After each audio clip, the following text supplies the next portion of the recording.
হরে কৃষ্ণ, সুপ্রভাত। দোলযাত্রার প্রীতি ও আন্তরিক শুভেচ্ছা। আজকের দিনে প্রধান চিন্তা, তোমার সকল আচরণে আধ্যাত্মিক ভাব প্রকাশ করো। আজকের দিনে প্রধান উপদেশ, প্রত্যেক মানুষের ভিতরেই এক স্বাভাবিক অথচ আধ্যাত্মিক বৃত্তি থাকে।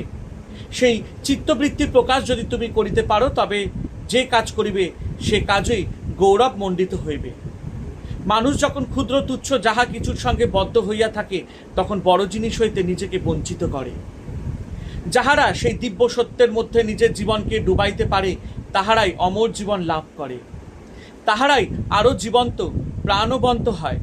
মানুষ জীবনের সুযোগগুলিকে যেভাবে ব্যবহার করে, সেই অনুসারেই সে বড় না হয়ে ছোট হইয়া বাঁচিয়া থাকে।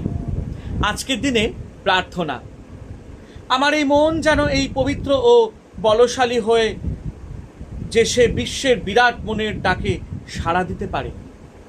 আমার হৃদয় যেন সে বিশ্ব হৃদয়ের সঙ্গে এক সুরে বাঁধা থাকে। আমি যেন তাহার শক্তি ও গৌরব আমার জীবনের মধ্য দিয়া প্রকাশ করিতে পারি। তার কৃপা যেন আমাকে ঘিরিয়া থাকে এবং সকল কর্মে আমাকে অনুপ্রাণিত করে। সমস্ত ক্ষুদ্রতা হইতে যেন আমি রক্ষা পাই এবং তাহার ভালোবাসা ও আশীর্বাদের যোগ্য যেন আমি হইতে পারি। হরে কৃষ্ণ। জয় ঠাকুর শ্রী রামকৃষ্ণ পরমহংসদেবের জয়।